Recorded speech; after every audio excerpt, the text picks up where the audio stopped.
Appreciate you pulling up to the neighborhood. To all my neighbors, appreciate you checking in on the brother. Y'all the residents, y'all the Prince. And yeah, pretty sure that's everything in the intro. Look, I'm sorry, y'all. I'm a little irritated right now because I literally just did the Sukuna reaction, but the bit did not save. And now I gotta do another one. And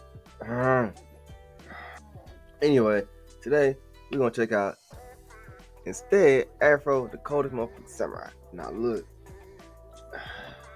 I'm still angry because look, every time I done say this. Anyway, sorry. Look, I'm sorry for the cuts. My mind is just very heated right now. However, I will say the reason I've been gone so long, wrap it all up in basically school. I'm done with that. Now we on the winter break at least.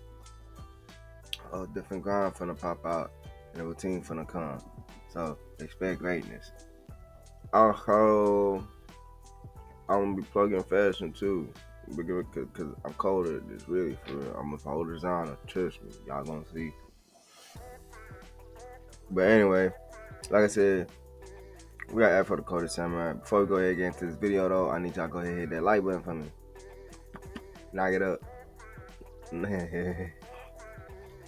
Shout out T for them, man. That man had the funniest thing. He said, knock that back. Baby. But yeah. Oh yeah. Do that. Drop down in the comments. Let me know if you've seen Afro Samurai. You know what you rank about, what you think about it. And with all that being said, we're gonna go ahead and get into it. Links and all that down in the script. Let's go. Please, look how it worked this time.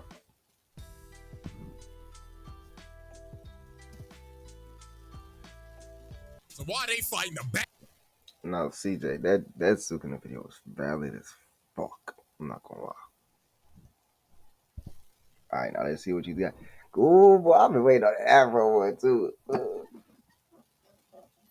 So why they fighting the bad shorties out here watching from a distance? So she calls up DJ Noodle Barnacle and tells him, play my shit, baby. So bro pulls out his mixtape. Nigga said, I'm about to go platinum with this. And they end up getting jumped by the damn Foot Clan.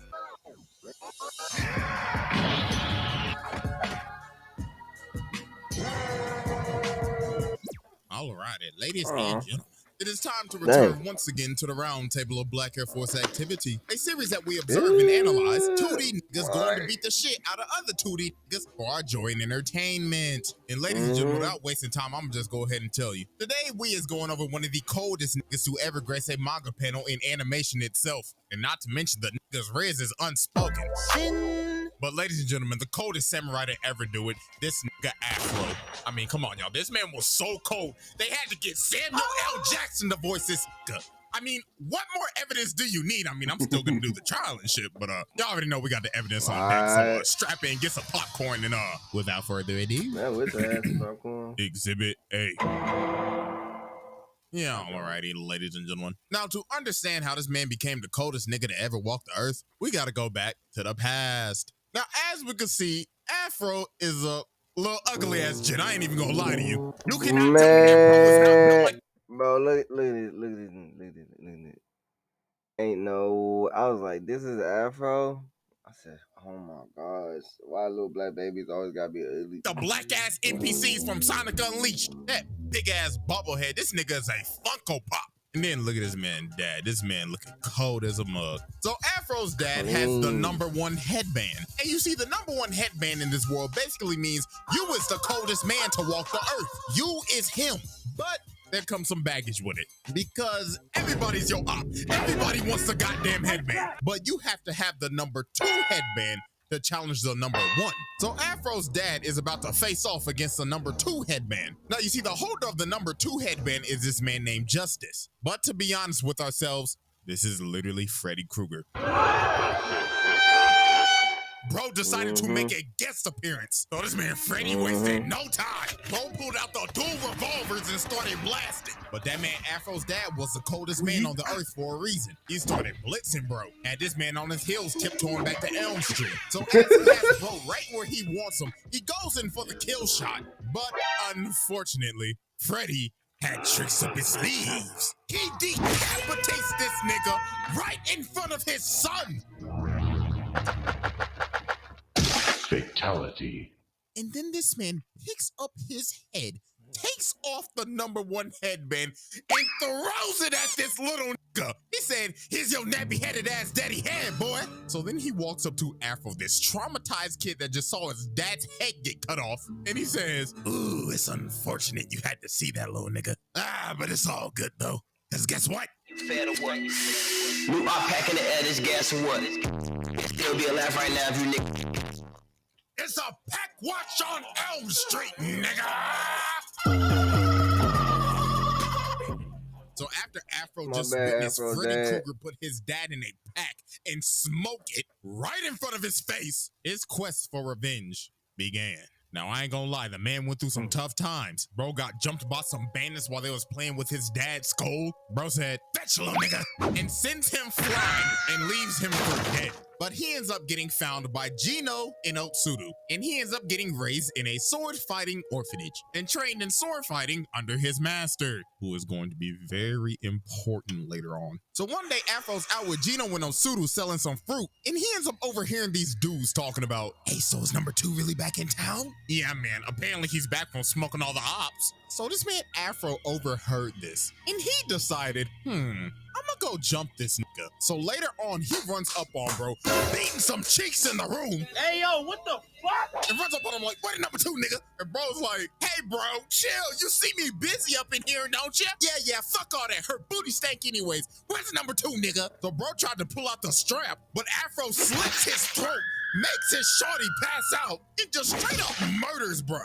Bro cock blocked the dude and killed him. But the dude wasn't dead yet, and basically gave him the Thanos speech, "You should have gone for the head," and murks himself. So later on, bro's crew ends up pulling up on Afro and all the kids because they trying to slide back for they nigga. So they pull up on Afro and straight up surround him. They are really about to jump a little kid. They said, "We sliding for background character 384. So Afro said, "All right, then bet." So he started drinking his lemonade, threw the lemonade at bro, and used it as a distraction to take his sword and decapitate bro, spat his hot ass breath in this dude's eyes, cut off dude's arm, makes this guy kill his own teammate, slices this grown ass man in half, but then Gollum comes. Mind you, Afro's a kid right now.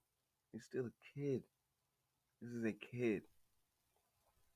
Behind him and grabs him and starts saying, "My precious."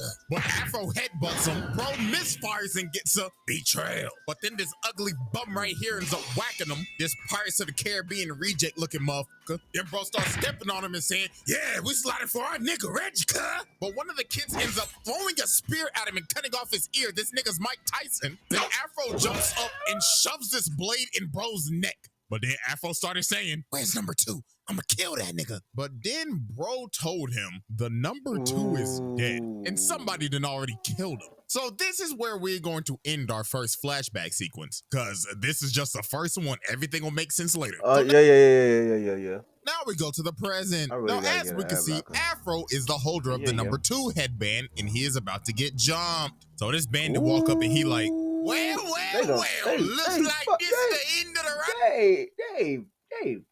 They knew they fucked up. Ain't no way. Cause it can't be the first time. It ain't the first time. For you, Afro Samurai. Now, me and my boys about to yank that headband off of that nappy-ass head of yours. You nappy-headed motherfucker. But this man Afro was not fazed. Bro spat out the Zaza and hit that pose. So they all start running at this man like some hungry-ass hyenas. So bro shoots this musket, but Afro cuts the bullet in half, and it ends up spreading and killing everybody behind him. And look at all these ugly bastards just running to their death. This was a damn massacre, not even a fight. I don't even think bro broke a sweat. Look at his dodge. It went through the nigga's hair. And this was just disgusting. An absolute bloodbath. Bro sent all these NPCs back to the file logs. So then after it's all over, the lead band is like, "Wow, why you had to do this to us, nigga? The fuck we do to deserve this, huh?" You want to know what Afro's response was? Bro just casually smoked their back.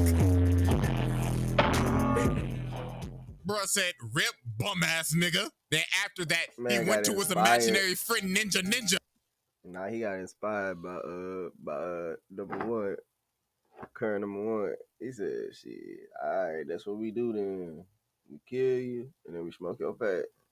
And bro said, "Hey, pass that shit, nigga." And look at his monstrous inhale. Bro said, "God damn." So after that massacre, word starts spreading out that Afro's back in town. Everybody in this bar is shook. They like, boy, ain't no way in hell that nigga real. And I know everybody in this bar gotta be high as fuck. It is smoky as shit. Probably smells like straight Black and Miles, gas in a 2-pack of ass. So this man Afro walk in here and all these sketchy ass motherfuckers are shook. So he walk up to the fine ass bartender, I ain't gonna lie. So she like, "Hey, how you doing, baby? What you feeling today? Henny, Patron, Crown, Bacardi? I could make a mean ass mojito, nigga." So you think Afro would get a mean ass drink, like just straight Hennessy straight out the bottle? You know what bro said? Lemonade, ice, cold. What? Embarrassing. Well, everybody like, "Hey, what the fuck, old soft ass nigga?" Look at this big black nigga looking like Balrog. Bro slams the glass of lemonade and he's like, "Yo, pussy ass nigga, you best drink a man's drink, huh?" But Afro lifted up his hand and shawty was like, "Another one? On his tab?" So then Big Boy tried to swing at him, but Afro backhands bro and sends him in the spin cycle. And look at this unspoken Liz. She was like, "God damn." So Afro pulls out this crazy ass looking straw. And she's like, "Damn, you cold as hell." And bro took a mean ass sip and said, "God damn." And after that, it was wrapped. The bartender was ready to give up the poom poom.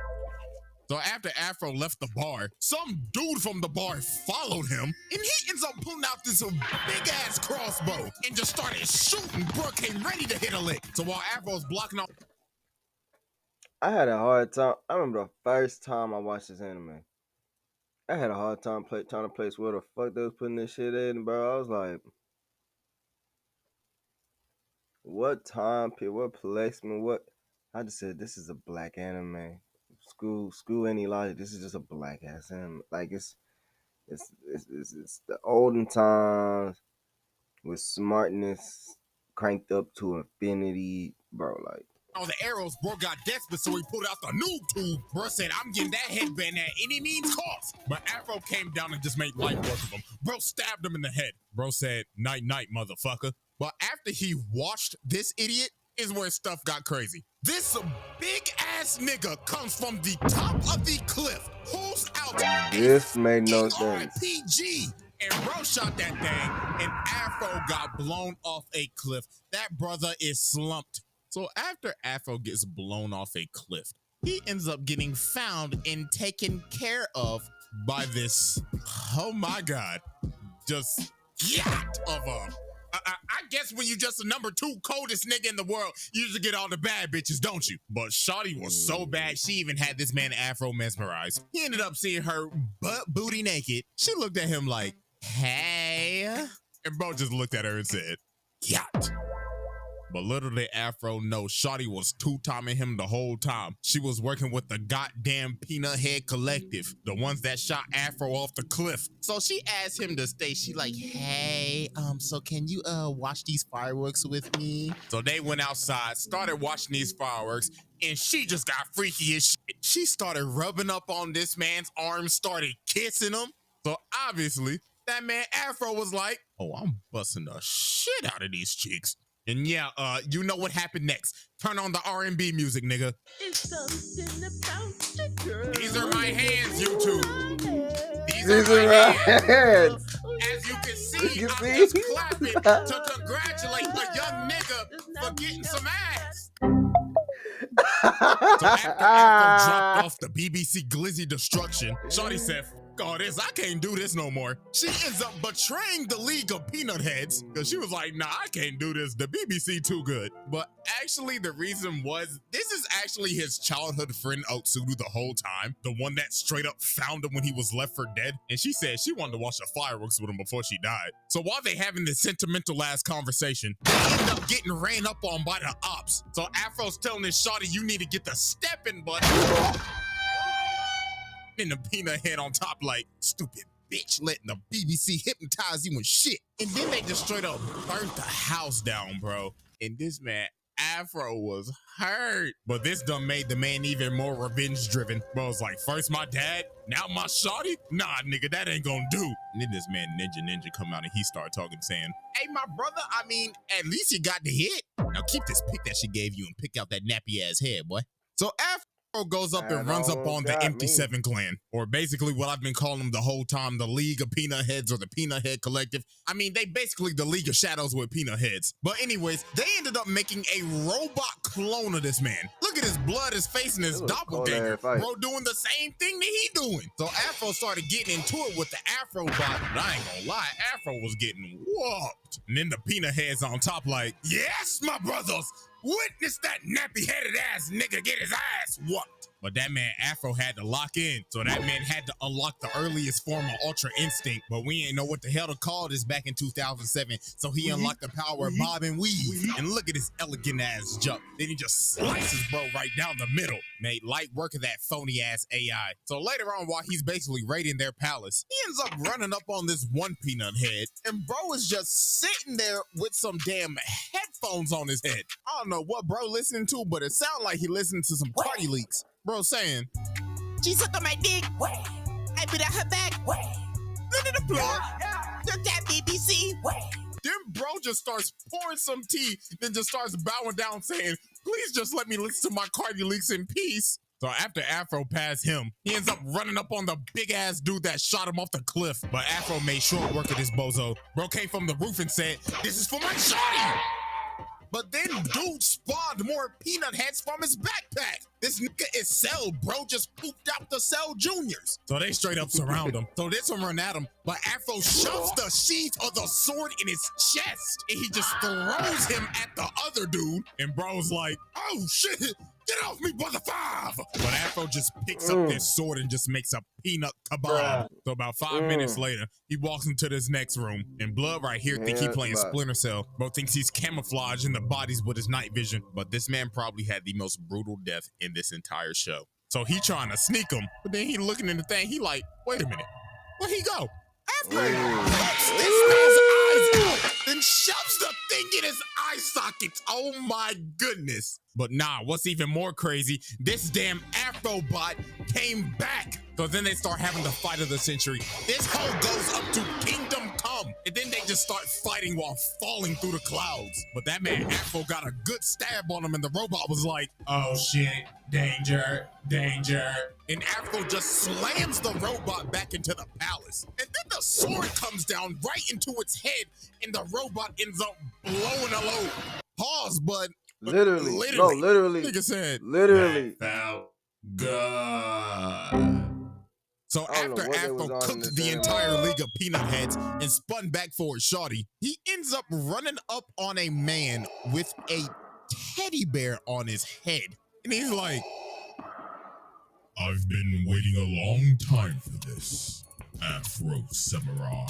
This nigga is breathing and sounding like Darth Vader. This man Samuel L. Jackson must have loved that role as Mace Windu, because this entire fight was a Star Wars reference. But this man Afro does not draw his sword, and he just starts running away. And then he started getting cooked a little bit. So Teddy Bear Darth Vader's like, how dare you mock me, nigga? I mean, you're already one with the dark side, are you not? Hey, nigga, that's kind of racist. That kind of. I'm just speaking the facts. He jumps up and just slams him through this entire building. So then he ends up taking off the teddy bear mask. And this is his other childhood friend, Gino. So now we end up moving to our second flashback and how this man Afro actually got the #2 headband. So do you remember his master that took him in and raised him and trained him in sword fighting? Yeah, Brody had the #2 headband the whole time. But this man Afro said, I do not care if you are my master. I need that musty-ass headband, nigga. And he's like, do you dare fight me, boy? I raised you. I was the father that stepped up. But all these bandits end up running up on them and all they students, because everybody wants that #2 headband. But it was a literal bloodbath. All of Afro's friends just started dying. Gino got his back blown out. And then after this, his master turns around and he's like, Afro, do you want this fade? And of course, Afro was like, yeah. So Afro just straight up offed his master. Bro said, "You are not my dad." So that man Gino got up and he was like, "Afro, what have you done? You're my brother, Afro. I mean, even though you're already on the dark side, you were supposed to destroy the Sith, not join them." My bad, cuz. And that man Gino fell off a cliff. And after that day, Ninja was born to help Afro cope, and Gino was found by the League of Peanut Heads and turned into Darth Teddy Bear. So after Afro sheds Ninja from his conscience because bro was like, "I gotta tap in," Afro finally got serious and they started really scrapping. But this man Afro said enough of this bullshit and hits this man with a critical hit. That man really hit him with the, "Even though you was my brother, you could still get cooked." Rest in piss, bozo. So finally, after all the long years and the rampage this man has gone on, Afro is now about to slide for his pops. This man Justice, aka Freddy Krueger, just sitting here looking malnourished as fuck, looking like a dried sponge, starts saying, "About damn time, little nigga. In all honesty, I was getting bored. But it looks like your black ass has finally came to spin for your pappy." So Freddy jumped up and shoot him and told him, "Get ready to join your daddy, nigga." So this man just started blasting, bro. This nigga has a infinite mag. He hasn't reloaded once. But that man Afro got in close and cut off his arms. But this man Freddy said, "You've fallen into my trap, dumbass." And it is finally revealed how this man killed Afro's dad. Bro has a third arm in his back. But Afro counters it and slits bro's throat, and that nigga's head is hanging on for dear life. But obviously, it's not that easy to kill Freddy. Bro reattaches his head and earthbends this nigga to heaven. So bro thinks he stabbed him through the head, but bro's aim is garbage. He stabbed him through the afro. So Afro comes down and shish kebabs this nigga. Yeah. And that man Afro finally became the coldest nigga in the land for now. What? Alrighty, ladies and gentlemen. Now, this man said exhibit. What? Well, CJ, you okay? Okay. All right. Dang. As you could tell, that was a long ass Exhibit A. Let's be honest with you, that's the only shit bro needed. But Exhibit B stands for bonus. I mean, come on, who doesn't want a little bonus exhibit from yours truly? So after you know the whole main story happens, there's a movie after this where some bad bitch comes and tries to fuck up this whole nigga's life. And she is also another one of Afro's childhood friends. Why is all of his childhood friends trying to kill him? So she ends up taking the #1 headband from him and ends up resurrecting this man's dad. But what we are going to be focusing on is actually none of that. There is a certain fight in this movie that will dead ass make you question your morals. And you will realize, even though this man... Look, see, now I know I watched this. I think, yeah, because I'm seeing all the Afro Samurai stuff. Dang, what's the fight scene? Afro is the protagonist. This man is no damn hero. So since Afro lost the #1 headband, Afro had to go and search for the #2 again. So later on, while he's on his journey, he runs into some motherfucker looking like he just got off the set of Pocahontas kidnapping some kid. But obviously, bro started shitting bricks when he realized, oh shit, nigga, that's Afro. So bro tried to shoot him with his shorty, but that man got cooked in like 0.5 seconds. Blood got his face sliced off. So then this man's dad comes. And he's like, hey, bro, I appreciate you saving my kid and everything, dude. Judging by... Oh, no, not this one, CJ. Your appearance. Are you here for Rolling Loud, bro? What? You got to be. Come on, bro. Let's go get some drinks before the concert. And this man was not lying. While Afro was getting drinks with this man, these motherfuckers is dead ass having a music festival. Look at the dude right here, bro. Like, yo, y'all know what the fuck going on? It's your boy DJ Noodle Particle in this motherfucker. Make some motherfucking noise! I want all your bitches and niggas to get the fucking jumping. Let's get it! DJ Noodle, what?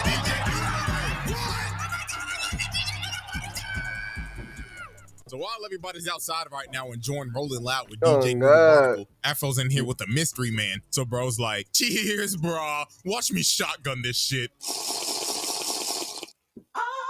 So while they continue to talk, the man says, you know, dude, he's not even my real kid, man. You see, his father died to a nigga with an afro.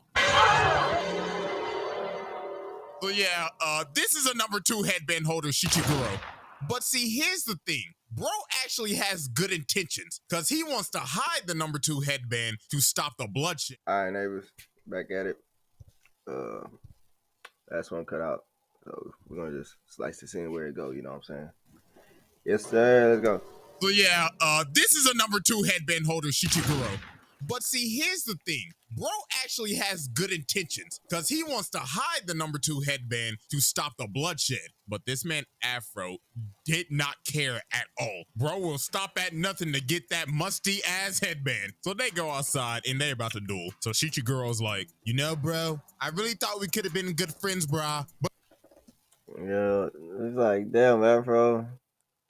We understand, and this does cut your morals too, but still. But your vengeance blinds you, bro. Not cool. So they start to scrap, and it looks like these dudes are just dead evil. Nah, matter of fact, Afro had a better idea. He said, nah, fuck that. I'm the one that's gonna wear the headband. And that's gonna stop all the bloodshed, because ain't nobody gonna be able to take it from me.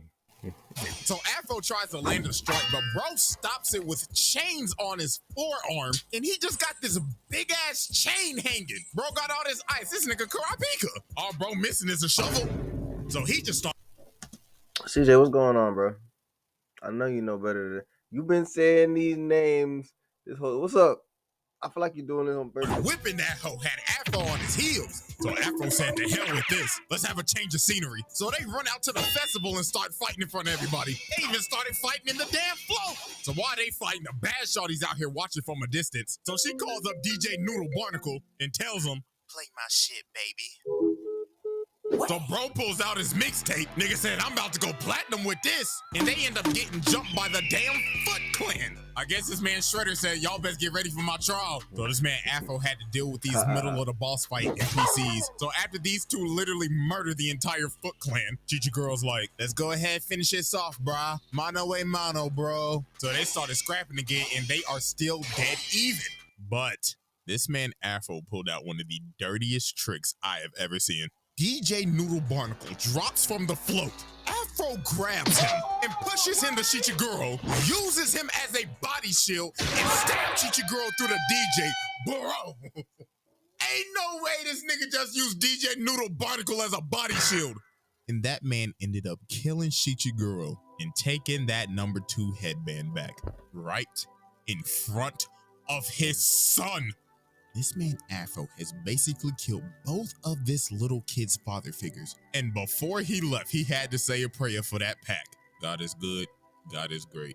Let us thank him for this pack. Amen. And leaves this little ugly ass boy with this terrible ass haircut to grieve over his dead father. And after the fight, you want to know what Afro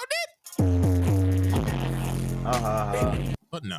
It actually gets crazier from here. So after this man basically killed his Frankenstein-ass father and got the number 1 headband back, the little boy ended up following him. And Afro mean mugs little bro and hands him the number 2 headband and tells him, come get it back in blood. He did this kid the exact same way Justice did him all those years ago. And the cycle of revenge continues. No, bro. This nigga's a demon.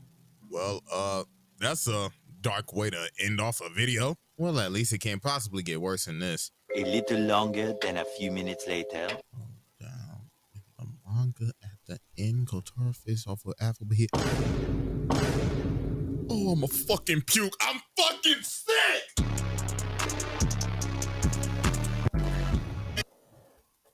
Oh my God. I did not know that. Afro is a demon.